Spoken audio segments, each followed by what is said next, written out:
पुणे स्थानिक स्वराज्य संस्थेमध्ये एकूणच जे काही विरोधक आहेत त्यांची भाजप किंवा महायुती सरकारच्या विरोधात लढण्याची तयारी होती। इथं आमच्या काँग्रेस पक्षाचा आकडा हा सगळ्यात मोठा होता। काँग्रेस पक्षाने या जागेवर दावा केला होता। प्रांताध्यक्ष मान्य हर्षवर्धनजी सपकाळ साहेबांशी सुद्धा या संदर्भात आमची चर्चा झाली होती, पण राष्ट्रवादी काँग्रेस पार्टी शरदचंद्रजी पवार पक्षाने पुण्याच्या जागेवर दावा केला आणि महाराष्ट्रातल्या 17 जागेमध्ये फक्त आम्हाला 2च जागा द्या, पुणे आणि साताऱ्याची, अशा प्रकारे मागणी केल्यामुळं काँग्रेस पक्षाने या ठिकाणी मोठ्या मनाने या ठिकाणी ही जागा राष्ट्रवादी काँग्रेस पार्टी शरदचंद्रजी पवार पक्षाला सोडली। त्यावेळेस सुद्धा आमचं या ठिकाणी आग्रही मत होतं की या म्हणजे शिवसेना उद्धव बाळासाहेब ठाकरे पक्ष असेल किंवा राष्ट्रवादी काँग्रेस पार्टी शरदचंद्रजी पवार पक्ष यापेक्षा काँग्रेस पक्षाच्या मतदारांची संख्या याच्यामध्ये जास्त होती।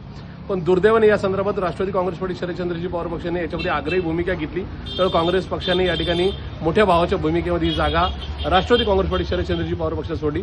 पण या ठिकाणी आम्हाला या ठिकाणी हा धोका झालेला आहे। ही जागा ज्या ठिकाणी आम्ही लढून काँग्रेस भाजपच्या विरोधामध्ये लढते हा संदेश मतदारांना देणार होती, पण दुर्दैवाने राष्ट्रवादी काँग्रेस पार्टीने जागेचा फॉर्म भरला आणि आज तो अखेरीस माघारी सुद्धा घेतला। हा आमचा एक विश्वासघात आहे। या ठिकाणी काँग्रेस पक्षाचा हा विश्वासघात झाला अशा प्रकारची या ठिकाणी आमची समजूत आहे।